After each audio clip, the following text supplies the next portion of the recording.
La femme attend au feu rouge.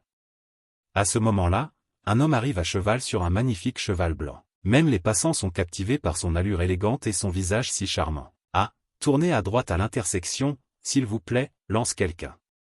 Mais l'homme ne lui prête absolument aucune attention. Agacée, elle active même l'alarme de la voiture. On découvre alors que la femme est en réalité policière. L'homme arrive sur la place et observe ce monde étrange autour de lui, les yeux remplis de curiosité. Tout lui paraît incroyablement nouveau. Il s'appelle Ligon. Il est le roi d'un autre monde.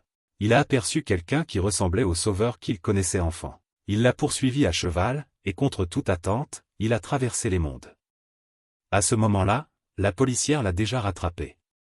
Ligon se retourne et la regarde droit dans les yeux, et il reste figé un instant.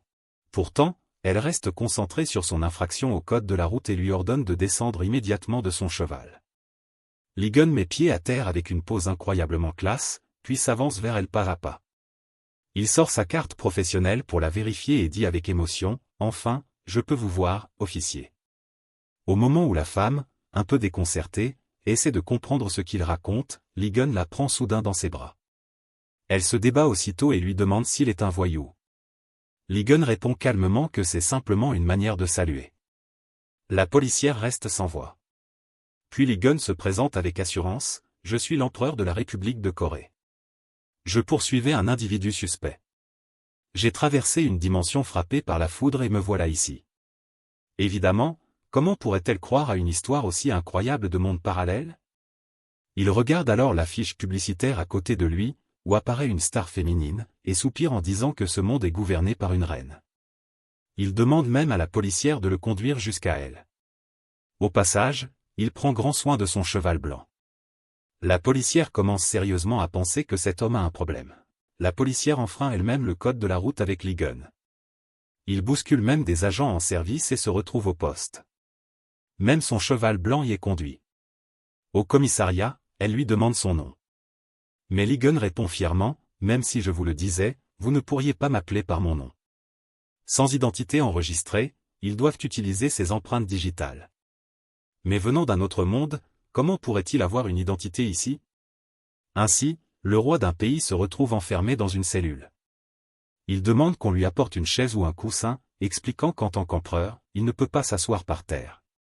Mais la policière l'ignore complètement. À ce moment-là, Ligon aperçoit une silhouette familière.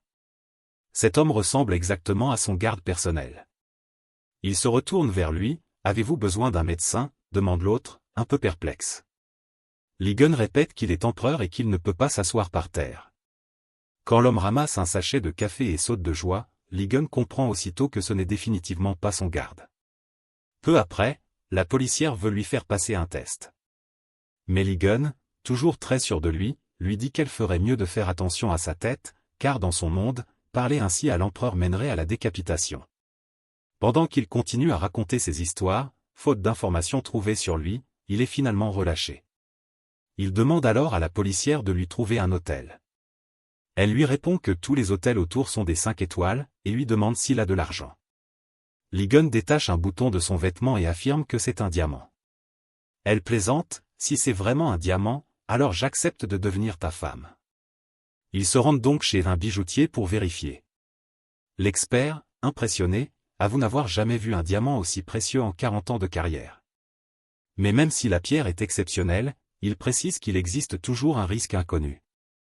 La policière finit par sortir son badge. « Vous êtes policière ?» demande-t-il. « Oui. » Il semble rassuré. Elle regarde alors Ligon, complètement perdu. Si un seul bouton vaut autant, combien valent les 7 autres? Devant son regard, Ligon comprend ce qu'elle pense et lui demande s'il l'a volé. Puis il ajoute calmement, « As-tu déjà vu quelqu'un vendre un objet volé directement à la police ?» Elle reste confuse. À ce moment-là, elle reçoit un appel du commissariat et doit partir en urgence. De son côté, Xiao Cao reçoit un appel de Ligon qui lui demande de venir faire du shopping. Peu après, Ligon échange son bouton contre une belle somme d'argent et achète une pile de vêtements élégants. Xiao Cao lui demande pourquoi il est ici. Ligon répond avec un sourire mystérieux, « Je veux parler avec toi toute la nuit. » Xiao Cao réplique qu'il n'a rien à lui dire. « Tout ce que tu tiens dans ta main gauche t'appartient. Je vais à l'hôpital. » « Où est-ce que tu as eu cette carte d'identité ?» demanda Théon. Li-gun répondit calmement, je veux voir une photo de toi quand tu étais enfant. Xiao Cao sortit aussitôt son téléphone et le lui tendit. En voyant la photo, Li-gun resta complètement stupéfait. L'enfant ressemblait trait pour trait à son garde du corps dans son propre monde. À cet instant, il fut encore plus convaincu qu'il se trouvait dans un monde parallèle. De l'autre côté, Taï découvrit le cheval blanc de Li-gun dans sa cour. Il avait même rassemblé plusieurs personnes comme témoins. Taï était tellement furieux qu'il en perdait presque la tête. Il se rendit à l'hôtel en colère pour retrouver Li-gun, mais la réceptionniste refusa de divulguer les informations du client. Alors, il écrivit un mot, « Je te donne 10 minutes. Si tu ne sors pas, je vends ton cheval. » Il plia le papier et demanda au serveur de le monter à sa chambre. Peu après, Li-gun arriva en toute hâte. Il restait exactement 9 minutes et 59 secondes. Il demanda à Taï de s'occuper de son cheval pour lui. À sa grande surprise, Taï accepta, ajoutant que l'animal était innocent, mais que lui pourrait être coupable. Il se leva ensuite pour l'avertir, « Reste tranquille tant que ton identité n'a pas été vérifiée. » Le lendemain, alors que Taï travaillait sur une affaire, Li-gun ne cessait de l'appeler. Il expliqua qu'il avait remarqué que tout le monde ici mangeait comme au palais. Mais avant qu'il ne termine, on lui raccrocha au nez. Il demanda alors au serveur de lui emballer du pain. Le serveur répondit que c'était simplement de la nourriture ordinaire et lui donna un sac de pain déjà ouvert. Mais Li-gun n'en voulait pas, il voulait du pain déjà goûté par d'autres. Cette étrange demande laissa le serveur totalement choqué. Après le travail, Taï apporta une carotte au cheval blanc. Mais en tant que cheval noble et fier, il refusa de la manger, allant même jusqu'à provoquer Taï. Celui-ci appela immédiatement Li-gun, puis alla le chercher à la bibliothèque. En s'asseyant en face de lui, Taï remarqua tous les regards insistants autour d'eux. Il prit la boisson posée sur la table et découvrit qu'elle était accompagnée de lettres d'amour laissées par plusieurs filles. Il comprit alors pourquoi la bibliothèque, habituellement vide, était soudain pleine, tout le monde venait voir l'homme assis devant lui. Li-gun expliqua avec un sourire que les gens ici étaient très chaleureux, qu'ils lui offraient souvent de la nourriture. Ils allèrent ensuite dans un restaurant de poulet frit. Li-gun se contenta d'en sentir un morceau, sans le manger. Taï demanda au serveur pourquoi il ne touchait pas à son repas. Li-gun répondit qu'il ne mangeait jamais de nourriture qui n'avait pas été testée. Voilà pourquoi il avait voulu du pain déjà goûté par quelqu'un d'autre. Mais il avait très faim. Finalement, après beaucoup d'hésitation, il prit un morceau de poulet frit et le mangea avec une expression presque dramatique. « Pourquoi ça a ce goût-là? Je n'ai jamais rien goûté d'aussi délicieux. » Taï lui demanda s'il n'y avait pas de poulet dans son monde. Li-gun répondit qu'il n'y avait pas de poulet avec cette sauce. Il reprit une bouchée et soupira, « C'est le meilleur poulet du monde. » Taï le regarda avec un air un peu moqueur. Li-gun lui demanda alors pourquoi il ne croyait pas qu'il venait d'un autre monde. Taï répondit qu'il y avait encore des gens qui ne croyaient même pas que la Terre était ronde, alors les mondes parallèles. Pendant ce temps, dans l'autre monde, ses gardes et sa belle-mère le cherchaient partout. Ils ignoraient totalement qu'il avait traversé vers un autre univers. La nuit, Li-gun regarda les boutons en diamant de son manteau et resta pensif. Il regretta même de ne pas en avoir cousu davantage. Plus tard, il descendit chez Taï pour nourrir son cheval. En comptant l'argent qu'il lui restait, il aperçut par hasard un vendeur de thé au lait passer devant lui. Il accourut et déclara fièrement qu'il était l'empereur de la dynastie Han. Le vendeur, surpris, répondit, « Vous êtes une personne suspecte. » Li-gun demanda alors une tasse de thé au lait. Mais le vendeur précisa que 5800 wons, c'était paiement d'abord. L'expression de Li-gun se figea un instant. Il prit finalement un verre d'eau chaude et le but calmement. À ce moment-là, un collègue de Taï arriva. Il remarqua qu'une autre personne tenait un grand thé au lait. Voyant l'eau chaude dans la main de Li-gun, celui-ci la glissa discrètement dans sa poche. Taï ouvrit la fenêtre et dit à son collègue de descendre après avoir étendu ses vêtements. Li-gun voulut parler à Taï, mais celui-ci l'ignora complètement. Alors Li-gun plaça ses mains derrière son dos et, d'un ton impérial, demanda à son collègue quelle était sa relation avec Taï.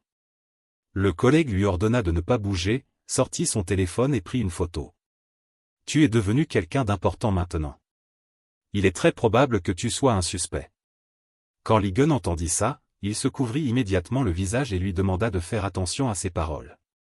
Sinon, il risquait la décapitation. Son collègue éclata de rire, persuadé qu'il avait un sérieux problème au cerveau.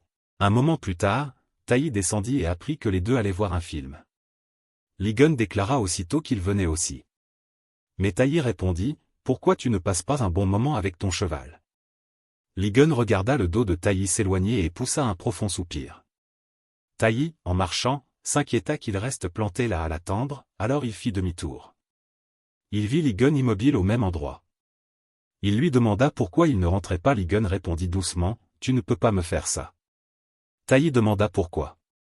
Li Gun dit alors, « Tu es la seule personne que je connais dans ce monde. » Taï, toujours sceptique, répondit, « Tu es malade. Dépêche-toi d'utiliser l'argent de ton bouton pour aller voir un médecin. » Mais Li Gun avoua que l'argent avait déjà été dépensé. Taï resta silencieux un instant puis dit que, quoi qu'il en soit, il devait bien avoir une famille, et qu'il devait être très inquiet. Li Gun comprit mal le sens du mot « famille » et répondit qu'il était célibataire.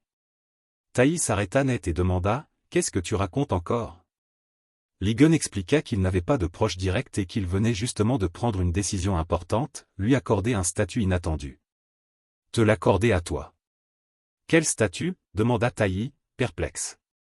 Li Gun s'avança d'un pas assuré, « Je vais te considérer comme ma reine. » Taï resta bouche bée, persuadé que quelque chose n'allait vraiment pas dans son esprit.